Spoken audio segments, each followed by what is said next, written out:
Brought to you by Hug House Productions. Hi, hello, listener of Never Morphed. If you like this show, I am convinced you are going to love The Newest Olympian by Mike Schubert. Why am I so certain? Because that's one of the shows that inspired this show. Real ones who listen to the credits already know. Each week, Mike dives into the Percy Jackson series, which I love, joined by guests who are longtime fans of the Rick Riordan series. If you haven't read these books yet, this is the perfect way to get started and read along with Mike. They're so good. And like Animorphs, they're kids' books that touch on way more serious topics than you might expect. And they're about worldwide mythologies, starting with Greek and Roman. I know you gays love mythology. If you have already read the books and know how good they are, you'll love this series too. The dramatic irony, man. And if you know about the books from the Disney Plus series, Mike has done interviews and conversations with some of the cast of the show on The Newest Olympian too. Mike is a great host, a great editor, and obviously a huge inspiration for me. You can find The Newest Olympian in the show notes or wherever you get your podcasts. Go subscribe right now and enjoy.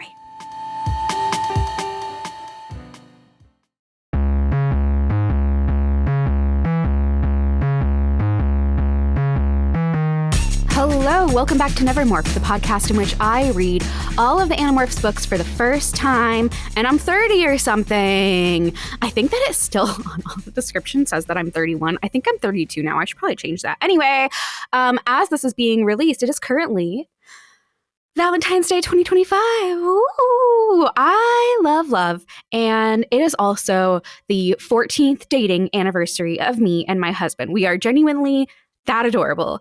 And if you want to hear me and my very sweet husband, Zach, talk about these books, as a reminder, I am talking about all of the Megamorphs books with Zach. He is reading along with me, so this is his first time too.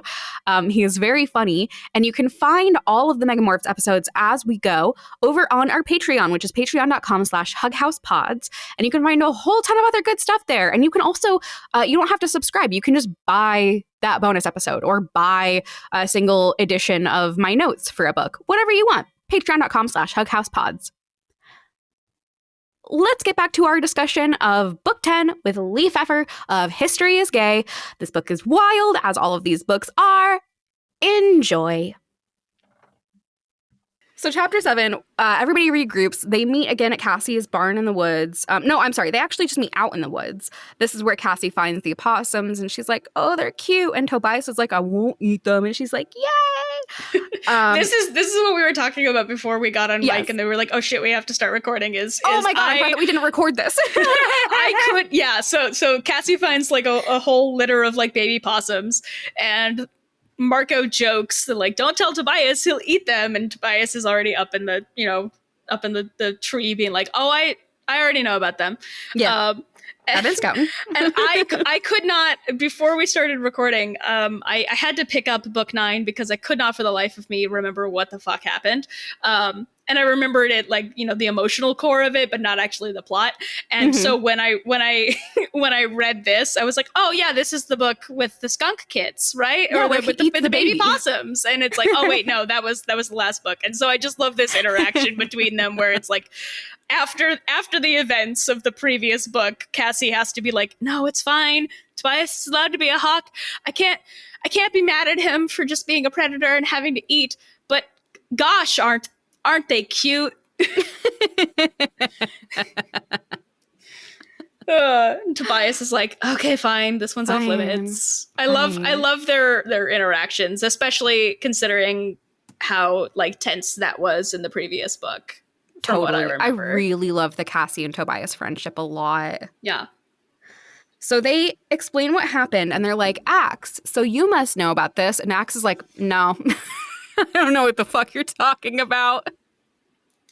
I love that he's like, even we Andalites don't know every species in the galaxy, and he's like embarrassed. Yeah. He's so incensed that he has to admit that the Andalites don't know literally everything. Right. He gets like really Andalite embarrassed this whole book. It's very funny. Yeah. And then Rachel, of course, is like, oh, that sounds like an android. Let's hit him with a bus again. Oh, God damn it, Rachel.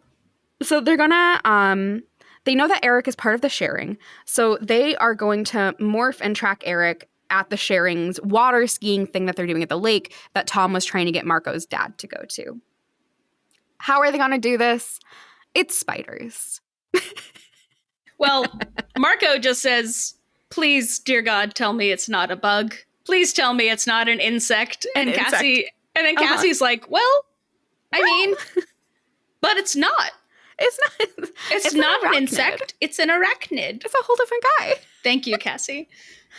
I love that Marco literally draws the short straw here. I thought this was very funny. Mm-hmm. They have straws and they're like, okay, whoever draws the shortest straw, they're going to take on the bug, the new bug. They're going to take on the wolf spider. And Marco is like, well, I know math. And I know that if I go first, I have the highest percentage of potentially not choosing it. And then he picks, and then it's immediately the short straw. Yeah. And it's literally straw. It's just literally hay from Cassie's barn. Yeah. Rachel is like, stop being such a baby. I'll do it if you don't want to do it, even though she very obviously does not want to do it. And Marco is like, no, I'm not a coward. I'll do it. You don't even know. Fuck her off. It's Marco, my boy. Certainly the others see what is going on here, but maybe they don't. Who's to say? Don't condescend to me, oh mighty Xena. Yes. These two flirts. So chapter 8, they fly out to the lake, and as they're flying out, Marco and Jake are basically having the same Batman versus Spider-Man conversation they keep having, but with Falcons versus Hawks after Marco's Peregrine Falcon incident. And they keep going back and forth and like doing their little bickering thing, and Axe is like, hey, quick question. What the fuck is this conversation about? And Marco's response is perfect. Axe says, is there like further meaning to this conversation that I don't understand? And Marco says, yeah, the meaning is that Jake and I are scared, so we're babbling in a desperate effort not to think about it. So, Will. Yes. I want you, when you are editing this episode. Yes. To do a record scratch. Perfect. And after I say this, edit back to the section of our first episode. So, Will, do you remember when we were first recording and I asked you the question, hey, so what do you think happens, like, when you morph tiny things and you think about the, like, scientific concept of the conservation of mass? There's so much you don't know about morphing technology.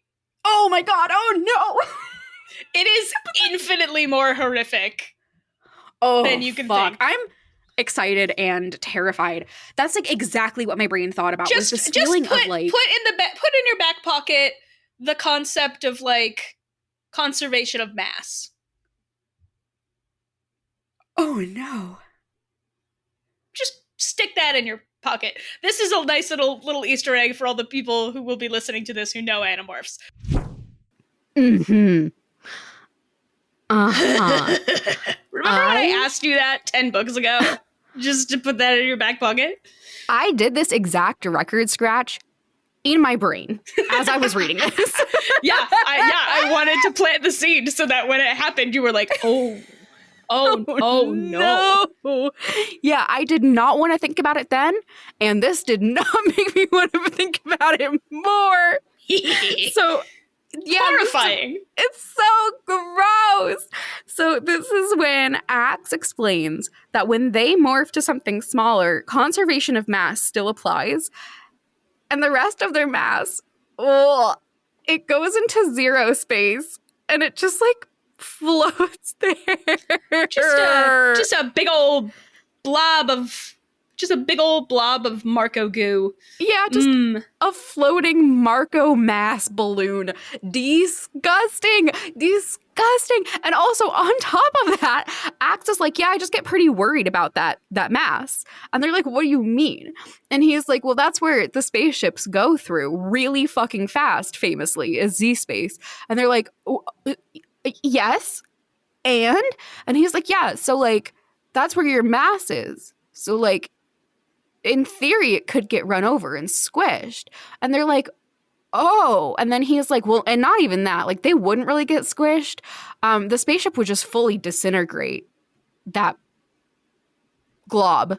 Yeah, the ship's shields would never allow the ship to actually hit the floating mass. Like, come on. Obviously. It's just gonna disintegrate everything. It's fine.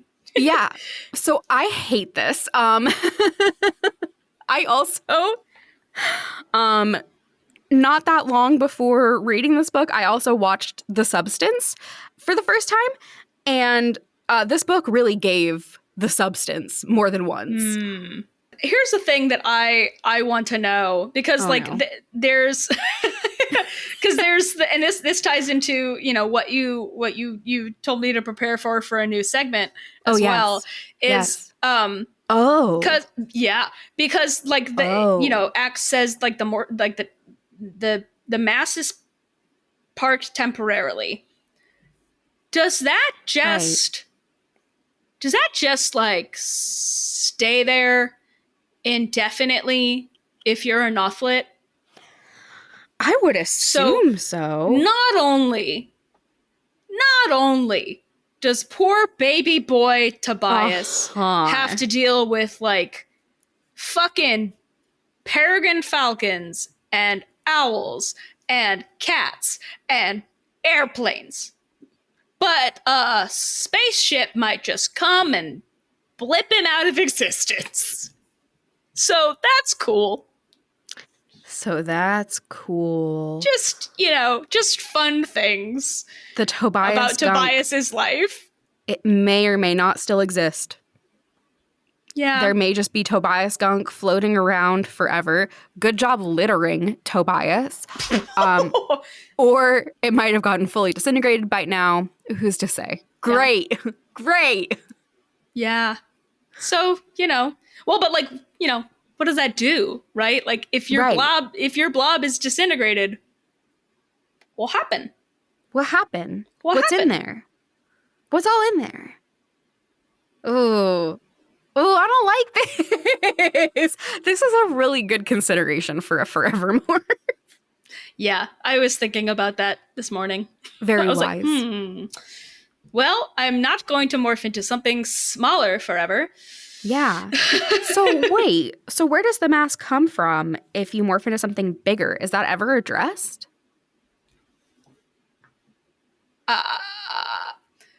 Here's what I will say. Okay. Get comfy with this idea because it will return. Okay. We're introducing the idea.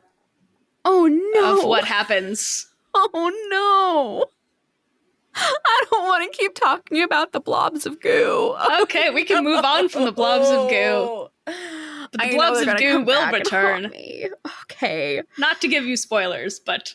No, that's fine. That question will be answered. Yep.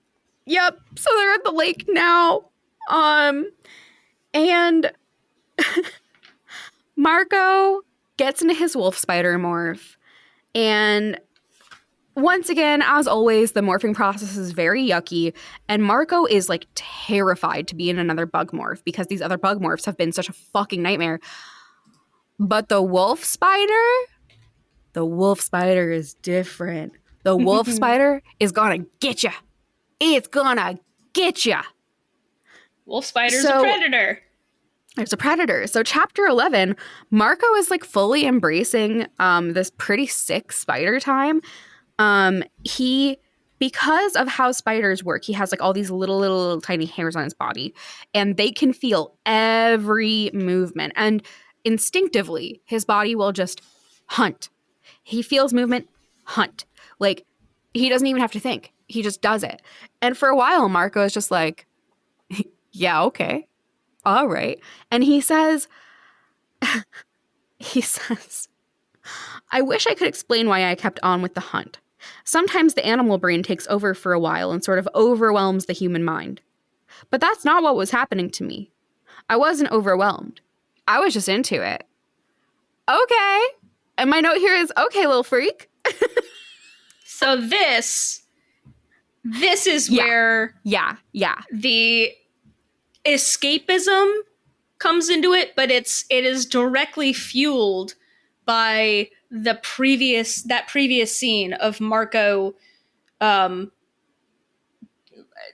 his descent in this book into the addictive quality of rage and violence.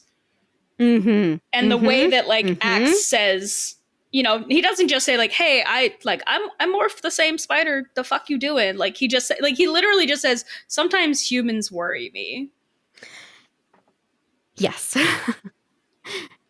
Yes. Yeah. And yeah, Axe calls him out because he's like, hey, what are you doing? Hey, what are you doing? And Marco's like, oh, my bad. It's just spider brain. Oh. And Axe is like, yeah, I morphed into literally the identical spider, Marco. So probably shut up. Yeah.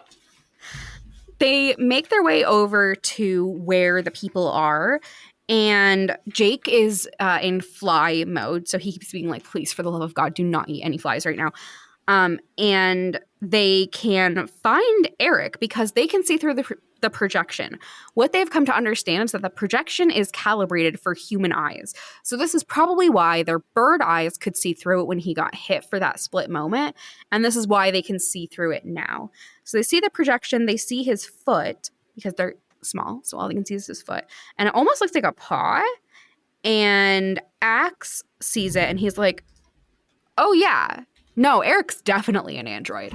And on top of that, one thing that I just found really funny this whole book is people keep being like, yeah, your friend Eric. And Marco's like, I literally hardly know this guy. Yeah. I don't know why it's so funny, but they all just keep insisting that they're good friends. And Marco's like, he's the only one who knew him at all. Yeah. Really. I just dropped into your notes. Oh my God. the inside of the book. So yeah. Yeah. So you've only been looking at the front of covers, yes. And you haven't been seeing the cutouts. So yeah, you get to see the little robot doggy paws. Yeah. inside of Eric's leggies. Yeah, also this is not a wolf spider. This is a tarantula. Yes, I also noticed that on the cover. David Mattingly, I love you, but this is not a wolf spider. That's not a wolf spider. Yes, so we do see in this image, which let me tell you, look, I'm reading my notes off of my phone right now, and I looked down, and there, my notes were my notes, and then I looked up, and then I looked down again, and then there were these legs, and it was very alarming. So I just dropped legs in front of you. It was so good. So yeah, he's got little puppy legs, and kind of how that puppy foot goes up and then leg, it looks like a dog leg. Yeah, it does. Under translucent human leg. Yeah. It makes sense. This chapter 12 goes absolute apeshit. So much happens. So much happens. So they describe Eric's leg here. We say, I'm going to just read off some of the description here. My spider eyes could see the foot and most of the way up the leg. It was like looking at a double exposure photograph. There was the outward appearance of a human leg and, way up high, shorts. But underneath that all, there was this machine made of what seemed like steel and ivory. It was thousands of interlocked plates, almost like the chainmail armor knights used to wear. Each of the individual links was roughly triangular in shape. The ivory segments were a little larger than the segments that look like steel. Very cool description. Very, very, very cool. I was picturing the kind of androids or robots that you see with iRobot, like Alan Tudyk's robot guy in there, or also the hot lesbian android Bjorks from the music video for All Is Full of Love. Again, I just need to point out that I did not have any friends with similar music taste when I was a child, when I was watching the music video for All Is Full of Love and trying to ignore the feelings it was making me feel. And then Marco is eaten by a crow. And then Marco is eaten by a fucking crow.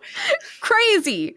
Oh, this Chi fan art is so sick. Yeah. There's totally different interpretations that people have done. There's also there's this one I'll pop in here. Yeah. But yeah, this like there people do a Fuck lot yeah. of really really cool stuff, but I do love that they're very like yeah, that like white plasticky like I always first yeah, it's the description of it like the white plastic of a milk carton, I think Yeah. is what Marco says, always really really Yeah. stuck in my brain. Yeah, these are great. I'll have to link these examples of fan art in the show notes for sure. Yeah. This last one is the iPhone dog, the iDog, Yeah. Yeah. as the head. Which okay, so as I was reading this, I immediately thought of Poochie, which I think I have. Yes! Yeah, I have a picture of in here under chapter 15. I wanted one of those so badly. I had one of them, and I will tell you that they were so cool for like an hour. and then immediately got Yeah. over it and didn't want it to make any noise anymore. Correct. But it was cute and I loved it. So I just liked looking at it and like holding it. But I assumed that this was the Applegates like referencing these little dog toys, not dog toys, but toys that are dogs. Yeah. Where yeah. you know, they have these like robot dogs. No, this book came out before any of these robot dogs did. Mhm. Wow. Yep. Wow. And also, they had this conversation about the addictive tendencies of rage before social media even existed. Wow. Like how did they predict Twitter? Truly. So Marco is fully eaten by a crow, and he really does die like twice in this book. Yeah. The way that he describes it, like he has no idea what's happening, and it's just like No. it's a shadow, and then two big black triangles came down from the sky above me. It's such a nightmare. Like Like- it's so fucking scary. Yeah, just like two triangles closed around me, and I was crushed. You know, like the way that they describe stuff like this, that it takes you a moment to figure out, oh shit, he's being eaten. He's being eaten by a bird. It's so good. It's so good. The use of POV here is Yeah. very solid because I also was like, what's going on? I'm scared. Triangles? What? Triangles. So then as he is going down this crow's throat, he cannot remember enough of himself because he's so scared to morph back. So his life literally flashes before his eyes and he sees his mom with himself as a kid.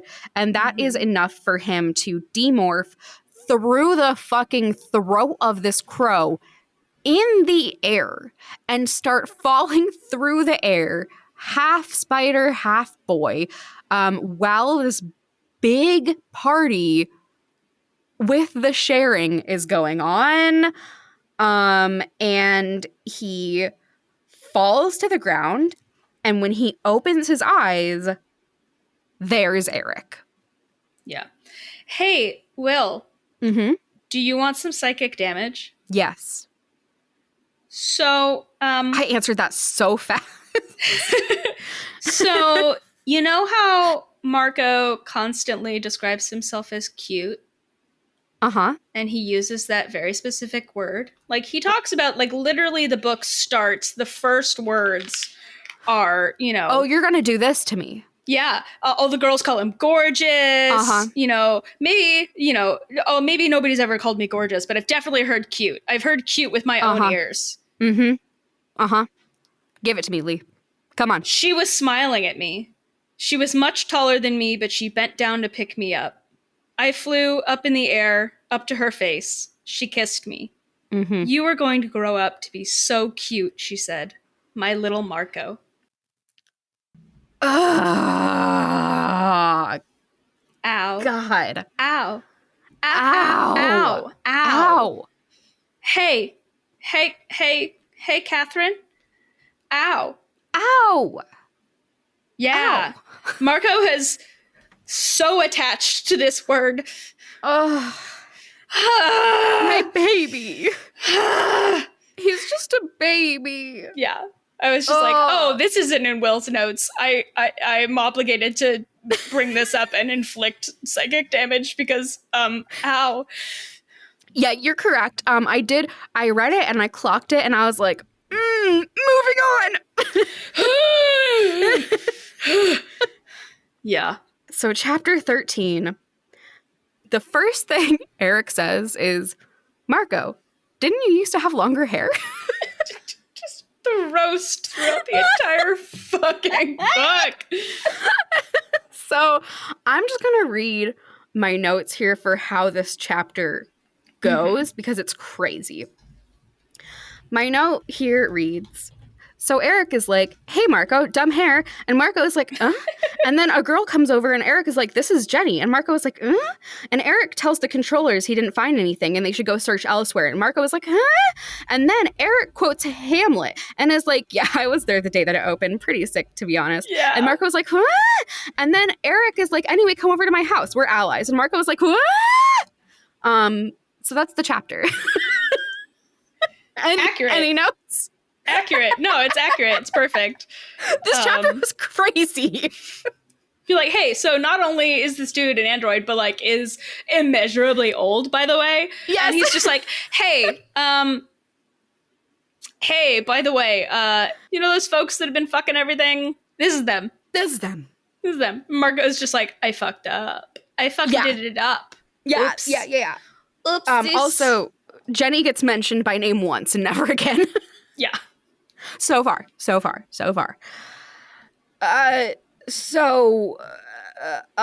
Marco goes home. And to the saddest fucking chapter ever. This chapter is so fucking sad. What the fuck? So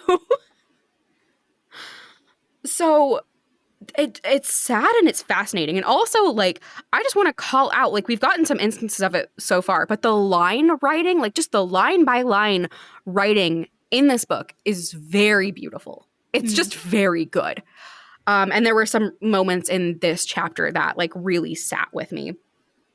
So Marco goes home reluctantly and he's eating, his dad made dinner. He made barbecue chicken. He made skin on mashed potatoes and corn, I believe.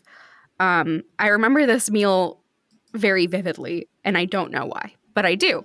And Marco asks his dad if he's ever done military work. They're like having dinner and they're talking about like, you know, his dad is like, oh yeah, you know, I'm almost done with this observatory project. Really weird shit happened with that software that your friend No built and then it was gone. God, no. That was weird. It was so funny. Still calling him No. And he's like, yeah, so after this, I might, you know, move on to a new project. I'm looking at working with this company called Matcom. And Marco is like, ooh, you're going to build some big nuclear weapons? And his dad has this moment where he kind of pauses. And it's like he's trying to figure out, like, is Marco old enough for me to have this conversation with him? Yeah. And he says that he has never done military work. And it's because of Marco's mom. He says that in the last year to a year and a half, his relationship with Marco's hot mom was just like totally easy. It was so great. There were no fights. There were no arguments. They were just like living the dream in the last year to a year and a half. Except for one night. And while he's talking, Marco recognizes that this last year or 2 year and a half was so good because that wasn't his fucking mom. Yeah. That was when she got yerked because he knows that like yerks do not have an interest in having like domestic squabbles. Like his mom was just going to acquiesce to whatever the dad was saying because they don't care. They don't have any investment and they don't have the time for this shit. They're trying to take over the fucking world. If the dad is like, ooh, no, I want to watch this TV show tonight. The mom is going to be like, okay, honey. And it's going to be fine. Right. Yeah. But on this night, he wakes up and she has sat up like she's had a bad dream. And then I'm going to read this passage. And this is the dad speaking. She said, "They won't take you if you stay away from the military." It didn't make any sense. But the way she said it, like it was the hardest thing she'd ever said. Like it was the most important thing she'd ever said. And Marco immediately knows what's going on. This is his mom using all of her strength to break past the yerk in her head in order to tell her husband, do not take any military work. Yeah. And he doesn't know, like, what they'll take. They won't take you if you don't take milk. Like, that doesn't make any sense to him. But she is doing the one thing she can. And Marco knows just how difficult this must have been for her. We've seen Chapman break through past his yerk, and we've seen how extraordinarily difficult it is. We've seen Jake completely fail to do that for a whole book. He couldn't get past that yerk, like basically at any point. We know that this is extremely difficult. And she has protected him in this specific way. But now his next project is going to work at this company, Matcom, and he is not going to work directly on any defense projects to his knowledge. But Matcom does take those projects. This chapter was so riveting and so unnerving and so fucking sad. In the same breath, it is so sad and also like also a moment of relief for Marco too, because he knows now, right? Like when he found out that his mom was Visser 1, you know, he was like so racked with the knowledge of like when was when, you know, when my mom kissed me goodnight. Yeah. For years. Was that her? Yeah. And now he knows, like, he gets to hold on to the fact that it really was, she was her. She was his mom. Except for this last year and a half. Yeah. Like, it's so awful and so sad. And also, like, in some ways, like a gift for him to be like, okay, I can pinpoint it. Yeah. And it's like, that's such a long time, but it's so much better than it could have been. Yeah. And there's also this sort of like, God, Marco is in like a revolving door of closure at this point. Because the first time his mom dies, her body is never found. You know? And when the body isn't found, regardless of whether or not somebody is declared dead or presumed dead, there is that question mark still there. You know? Like, if somehow against all odds, if the body isn't found, then how are we certain she died? And we find out she fucking didn't. She's alive. So already he's like, he gets the closure of, oh, she didn't actually die. But then he's right back in because she's Visser 1. And now he's been put through this revolving door again. I'm seeing one of those, like, you know, those like big revolving doors at like a very fancy mall where it's got like several segments in it. Mm-hmm. And you can just like kind of get stuck in them. That's where Marco is. Because, like, as soon as he finds out, like, okay, well, she's Visser 1, so now what? How long has she been Visser 1? And now he knows, okay, it's only been a year or a year and a half. But, like, he's still stuck in there. Like, it's still not really closure. Mm-hmm. Because she's still fucking Visser 1. Like, that's crazy. Oh, Marco. Yeah. At least the rest of the book isn't sad in this specific way. In this specific way? Yeah, in this specific way.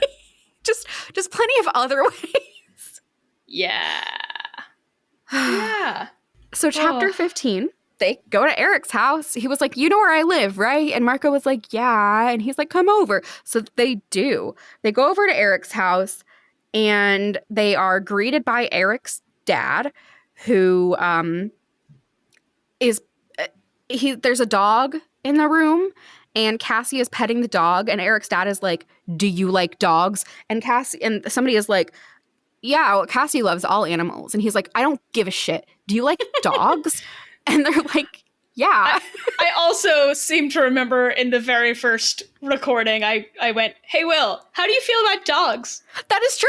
You did. And I was like, yeah, I think they're good. I think they're good. I think they're chill. They're good. I maintain that. I have some suspicions about some things going on here.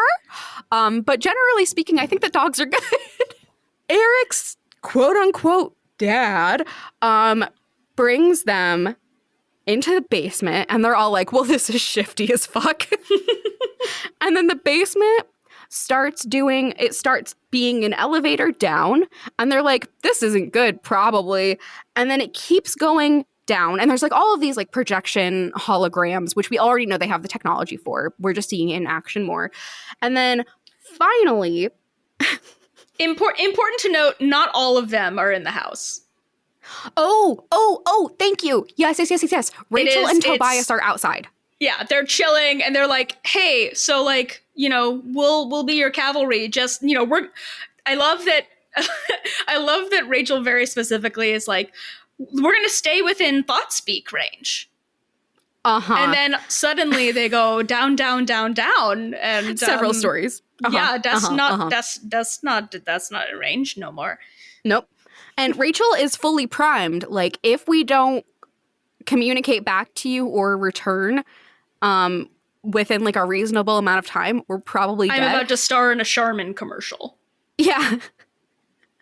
Yeah, so Rachel is like about to do bear morph and come fuck everything up. So keep that in the back of your mind. As this elevator finally reaches its destination, it opens to like this beautiful warm glow and a big beautiful park that's filled with androids and normal dogs. It's a dog park. It's a dog park. It's literally, I can't stress this enough. Thousands. It's literally straight up a dog park. Thousands of doggies with robots. So many dogs. My response in the notes is, okay. I love it.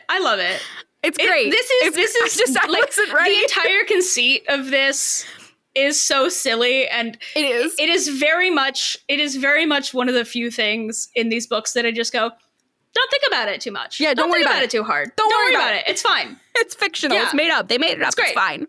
But I love them. I love it. It has made me love dogs so much more than I even thought was possible, which is hard. So we get some introduction here. Eric comes over to where they are and explains what the fuck is going on. He says that he is a species of android called the Chee, and this is Chee, not Chi, just for what it's worth. He says that his species was built by a species called Pimalites, who were super, super, super advanced aliens, like a full alien species on this beautiful homeworld. And he actually is like projecting the story of his people using this projection technology to the Animorphs so that they can see his people's history. Mm-hmm. They're on this beautiful, interesting, strange planet. Some more beautiful like flora and fauna discussed. And the Pimalites were so advanced, they discovered Z-space and faster than light travel like thousands of years before the Andalites did, which Axe is so upset. He's so pissed. He hates this. I think it just says like I saw Axe's tail twitch at that or something like that. He's like about to throw down. And they also visited Earth 50,000 years ago, like for fun. Just for funsies. And zero nefarious purposes, because these ancient aliens, they are that. I shouldn't call them that, but they are that. They're called the Pimalites, and they were so advanced that they had moved entirely past violence and like conflict, basically. That they had zero interest in like space colonization. They had zero interest in war, zero interest in violence, and they'd never done anything wrong in their lives, and they were perfect. And I have a feeling, based on what you've said, that I should just not think about this too much. I mean, however, I don't love this. I don't trust this. Marco also doesn't trust this. And Eric is like, yeah, so they made the Chee for no nefarious purposes. We were just friends. We were just companions. We were just little buddies. To which I say, that's fucking weird. That's a fucking weird, like, yeah, let's build androids for friends. Why? And he's like, we weren't even slaves or anything. And I'm like, this is not a normal way to talk about this, dude. Like, you're making me more suspicious. I mean, from what I remember, it is just kind of that. Like, okay, I think it's and what I like to think about it is that, like, it's not that, like, by nature they had no evil in their souls. I think it's the idea that, like, kind of like in Star Trek, where it's like we've reached the point where it's like we've figured shit out. We don't need capitalism and war anymore. Jesus Christ, like. Hey, so, like, it seems like this species, the Pemalites, have been around long enough that they've just been like, we don't have fucking use for that shit anymore. Yeah. Like, sure. So I think it's the ideological concept of what post-war and post-violence life could be. And whether that is an ideological possibility. Yes. Okay. Yeah. Okay. I won't think of them the way that I think of the Andalites. I'll accept this. I'll embrace this. Even though yeah, they are then attacked by random villains for seemingly no reason, called the Howlers, who come to their home planet and kill fucking everything. And they don't know who the Howlers are or why they attacked or anything. I'm just going to accept that at face value. I'm just going to accept it. I'm not going to have theories that the Pemalites did something super fucked up to these guys at some point. I'm just going to accept it. And the Howlers kill, like, almost everybody. A few hundred Chee and a few hundred Pemalites make it off the planet into Z-space. But they quickly find out that they were hit with a chemical weapon, like a germ weapon. Yeah. And the Chee, being androids, are totally fine. But the Pemalites pretty much all die out. There's six. Six of them make it to... Yeah, 6 of them make it to Earth with the Chee. Yeah. They escape to Earth because it's similar to the home planet. And once there, they find the closest thing to the Pemalites. And Cassie is, like, on it. She's like, oh, it was wolves. And Eric is like, yeah, exactly. And they put the Pemalite souls into the wolves. And that is how they are domesticated into dogs. This is what I was like, don't think about it too hard. Don't know exactly. Don't worry about it. Don't worry about it. We don't know how that happened. It's fine. We don't need to interrogate how that's possible. But, like, don't worry about the history of domestication. Don't worry about it. Dogs are Pemalite souls. Yeah. We don't need to go into all the loopholes that all the yeah, it's fine. Just I'm over here like, now what do you mean a soul? Like, yeah. No, it's definitely one of those things where it's like, all right, sure, okay, that's cool for me. Yeah. And one thing that I think is like, it stuck with me in this moment, and then I do think that it comes up a bit at the end, is when they're watching the projection of this complete eradication of their home planet. Again, Eric is projecting this so that the kids can see this, and they're all sobbing at the absolute brutality of what happens here. Yeah. Marco is like, he is sobbing without even really realizing that he's sobbing because he's so engrossed in it all. And so now they are here, the last survivors are here on Earth, really, really loving dogs and hanging out with them. And that's pretty sick. That's pretty awesome, for sure. Yeah. So then in chapter 17, they are interrupted by Chilono, whose Earth name or human name is Maria.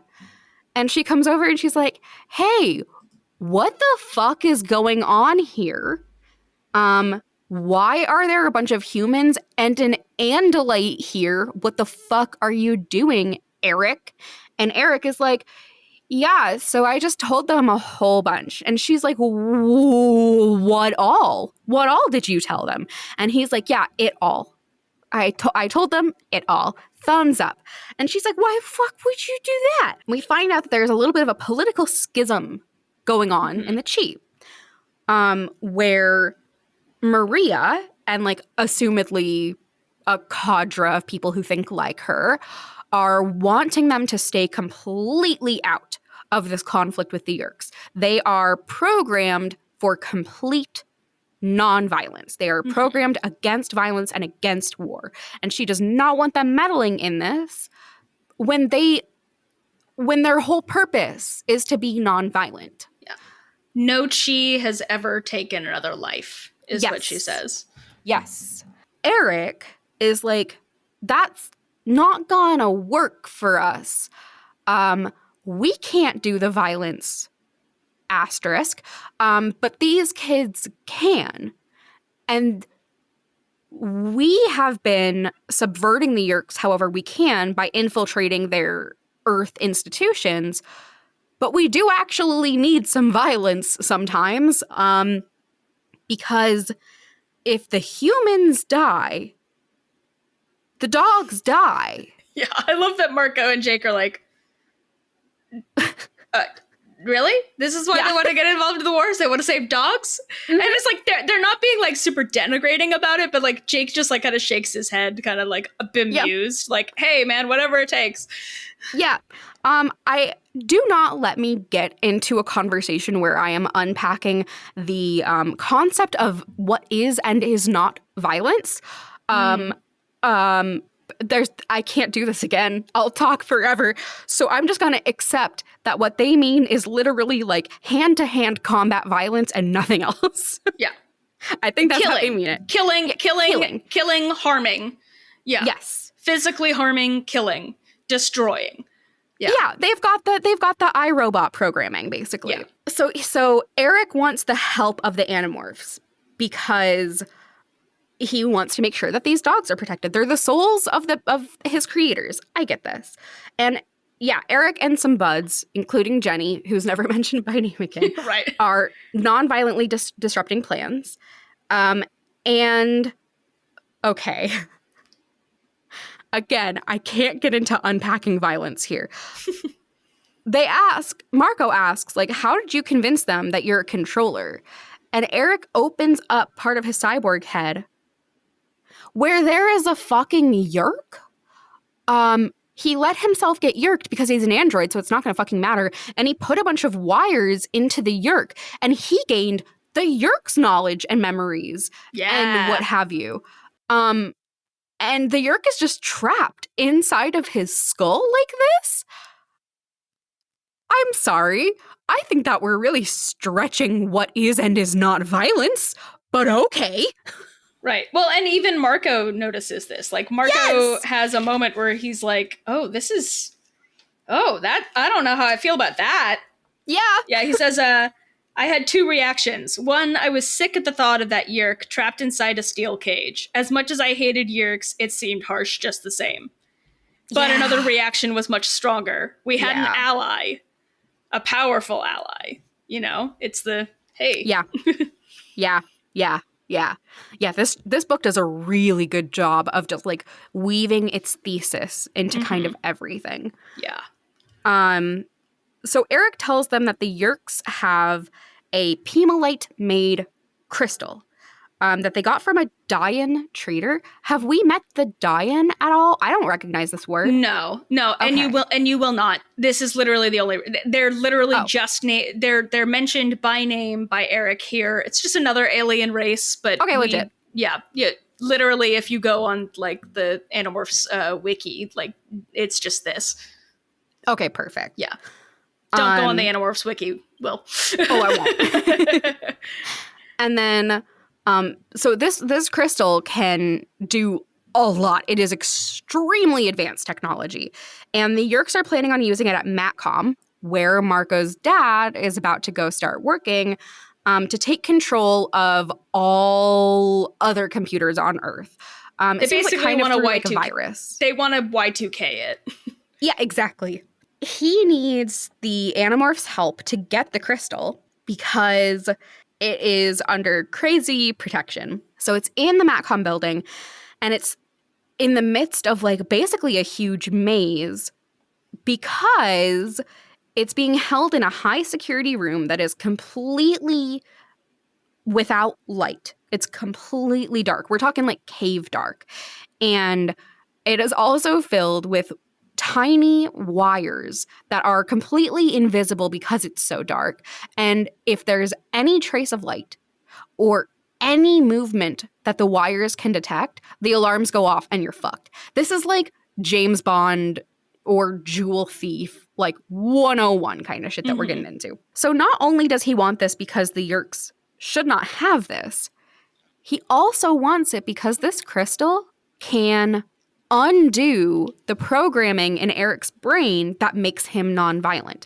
It can make him able to engage in combat, which would be huge because the Chee are extremely strong. Extremely. Yeah. The gravity on the Pimalites' home world was like 4 times greater than Earth, so like just boop a doop. Yep. Everything is like nothing to them. Eric helped build the pyramids. Yes. Yes. And it was fine. Like, so Cassie is the only one who's like, well, I don't know about all that. And not a single one of them is like, this seems like a bad idea because it seems extremely scary.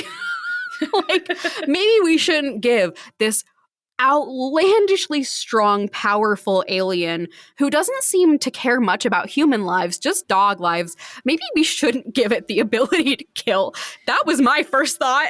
I mean, but what would you do if you were in what seemed like a fucking hopeless fight war where you have zero hope of any allies, and then suddenly, whoop, ally who could change the entire course of this fight just appears before you. I'm with them. This seems like an opportunity that they absolutely cannot pass up. I'm just shocked that nobody pointed it out. Like, hey, what if at some point he doesn't like us, though? Right. And then he can kill us so fast. I mean, he's done a pretty good job of like, he kind of gave up all of his secrets. They were like, why are you telling us this? He's like, I want you to be able to trust us and to trust me. Yeah. Like, but we also know that rage is addictive through this book. Like, yeah, it just freaks me out. It's not their complaint. It doesn't come up. We don't need to worry about it, but that's where my brain was. So before we get into the next chapter, us bringing up the Animorphs Yeerk posting Facebook group reminded me of sometime like last year, there was a big kerfuffle that happened because somebody posted a PDF or photos from the official Animorphs Alliance glossary. Ooh. That has become such a point of like memery and contention in the fandom because some of these pronunciations are bullshit. Namely, the fact that Chee, which is how I've always pronounced it, which is how 90% of everybody in the fucking fandom has always pronounced it. Yeah, because it's is C-H-E-E. C-H-E-E. Yeah, the official pronunciation guide writes it as, the pronunciation is C-H-A-Y. Shay. The Shay? Shay. Shay. Who knows? No one uses it. No one. No. No one. Literally, there's a comment from somebody that says pronouncing chi as che can go to the same hell in which Jif is burning. Correct. Correct. Yeah. Like even the audiobooks say chi, but like obviously for weeks after this, there were memes. Like there was somebody, oh, I'm sorry, but the pronunciation is animoops. Or hate to tell y'all, but it's been pronounced unamorphs this whole time. And then like a Dragon Ball Z, like people who pronounce it chi, people who pronounce it che, and then another one, people who pronounce it correctly, ki. Like it's so funny. Her name is actually Rackle. Yeah, it's not Rachel. So funny. Like someone did a Parks and Rec Ron Swanson meme of the the woman who's like, Lauren was supposed to do a paper on why government matters. This is what she wrote, and it's why pronunciation matters, and just says it doesn't. It's like it became such like for weeks it went on. It was so funny. But that's so spectacular. Yeah, it's wrong. It's wrong. It's not. I'm not abiding by that. Yeah, absolutely not. It's chi, but yeah. This is me doing civil disobedience that you taught me, Animorphs. Bananas. Absolutely bananas. Yeah. That's phenomenal. Oh, God. Yeah. So chapter 18, hey, remember Rachel? Hey, remember Bear on Standby? Entrance by a bear? Or entrance pursued by a bear. Yes, exactly. Rachel is in here bearing it up. She has destroyed a good amount of this house, but Eric's dad is just like, nope. And he just puts her in a hold and just keeps her there. A full Nelson. A full Nelson is what Marco calls it. Yes. So they go back up topside, and they see this happening, at which point one of them is like, hey, so what about that nonviolence? And Eric is like, no. This is nonviolence. He's just holding her. If she broke through the hold and she went after him, he would have to let himself die. But he is just holding her there, which totally tracked to me. And also really fully displays how fucking strong they are. Yeah. She is grizzly mode here. Grizzly. And she's being held like it's nothing. Yeah. Like she's a baby. A baby. So they fill Rachel and Tobias in, and as I write here in my notes, start engaging in the eternal leftist debate of nonviolence for a better future versus violent rebellion due to the current status quo, which again, uncanny fucking timing right now. Yeah.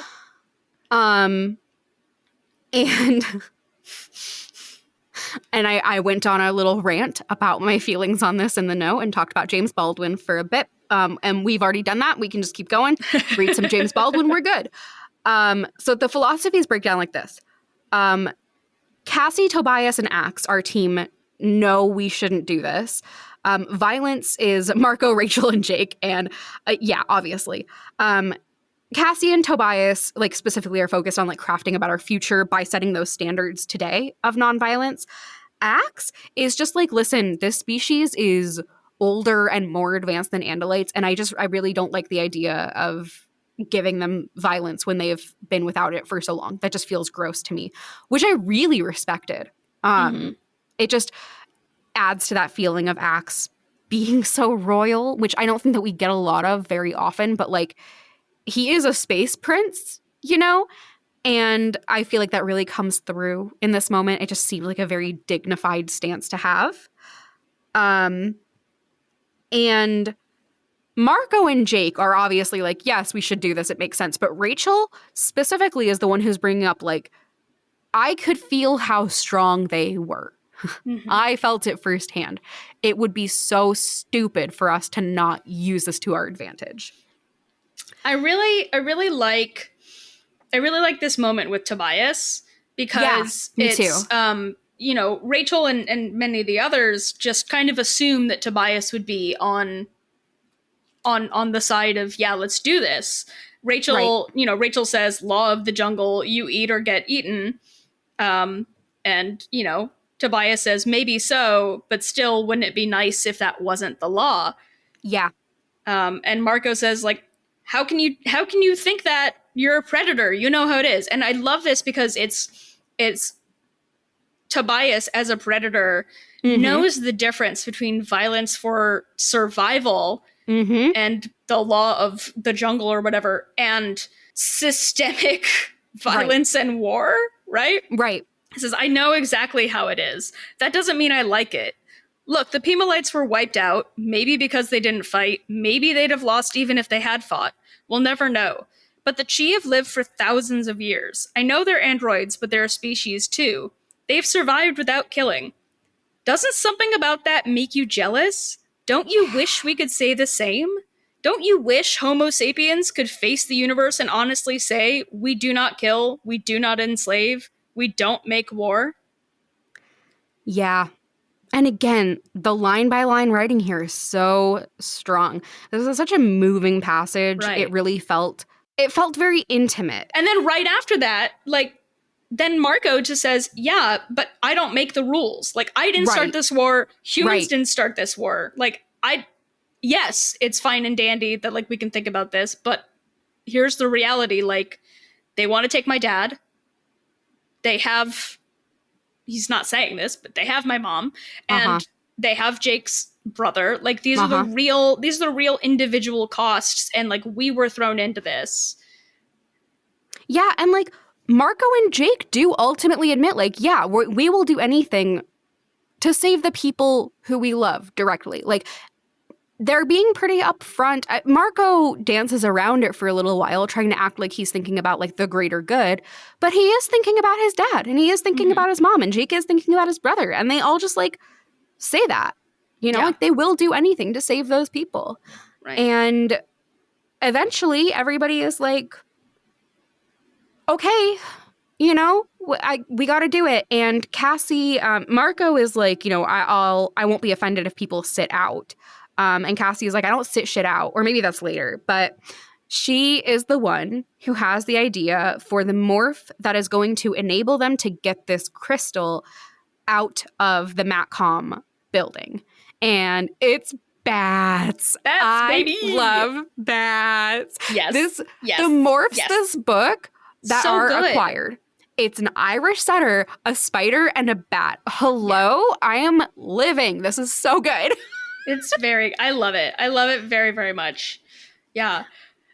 It's something that I thought about here is like, we're breaking these up into like two philosophies of nonviolence and violence. And what I think is so interesting is that like what the Chee, like Eric and Jenny and whoever else have been doing is still like so integral to this like war effort. Yes. And like there's value in that, and they could just continue to do that, but we're talking about like the ideological necessity of saying like we're fighting a losing war, and in some ways, like regardless of how they feel about whether or not it's like right for the Chee, the Animorphs, like the kids right here are grappling with the idea of they are grappling with the fact that they are going to have to utilize them. Yeah. They're going to use it's not, oh, let's figure out whether or not we should involve them in this. It's right. Do we need to use them as a weapon? I love the discussion around the Chee being like infiltrators and people who are, you know, doing kind of like, you know, guerrilla spying on the side, and it speaks to like, you know, the ways in which people the different roles that people can play in like social justice and resistance movements. You know, like Eric feels like he can't be a part of this unless he is on the front lines doing that violence, right? But Right. like you cannot have a successful resistance without the caretakers, without the healers, without the people feeding people, without people disseminating information. Like there is value in that, and you should not feel like you cannot be part of a movement if for whatever reason you cannot be out like protesting on the front lines protesting every single day. Right. There's value to that, and that is a necessity. And also, like, not to get too deep into the weeds, but like, man, does American society really, the structure of our society and the way that our healthcare is tied to our economic position really, really prevents people from being able to get into the place of being able to do that. Yes. And it's kind of embarrassing when you look at things like, South Korea declaring martial law and then having to reverse it within an hour because South Koreans are like, bitch, no, you did not. Correct. And then I just look at America and I'm like, wow, we're embarrassing. But also like we have zero social safety nets. Right. So of course. But that's just something that I constantly think about in this book. Same. Of like, it's like they can still be in this, but at what point, when you have essentially an atomic bomb that could end the war, do you decide the fuck to do with that? Right. Yeah. A testament to how fucking good the Hug House Patreon server is, patreon.com/HugHousePods, is today in the Nevermorphed channel, we were talking about the need for both leftists who are pro-violence and leftists who are non-violent. Mm-hmm. For as much as I've been talking about, like, violence is the thing that we need in this episode, I am actually pretty staunchly nonviolent myself. When I say I'm a prison abolitionist, I mean, like, I do not think that any human has the right to say whether or not any other human should live. I think that we should all live. And I'm a very, very, very philosophically and practically nonviolent person. But I think that people who think that we need violent revolution need to exist or nothing's ever going to fucking happen. Like, it's necessary. It's always been necessary. History has always shown this. We all wish it weren't necessary. But, like, we do need people. We both need people who are going to do the necessary violence like the Animorphs are, or like Eric wants to do. And we need people like me who are focused on, like, trying to have empathy for my oppressors because I see them as also victims of the system that they are perpetuating. Like, we need both of these philosophies and everything that they encompass in order to be successful. And we were all talking about this in the Discord, not even related to this book. We were just talking about it. Amazing. The Discord fucking rules. Hell yeah. Nevermorphed is hosted, edited, and produced by Will Williams. Our theme music is The Chase by Joey Hendricks. Our title is by Eddie Feely, and this podcast would not exist without Mike Schubert's podcast, Potterless and the Newest Olympian. You can find his works at shub.es, that's shub.es. Nevermorphed is a proud member of Hug House Productions. You can find more at hughouse.productions and follow us on Tumblr at Nevermorphed. Get morphin'!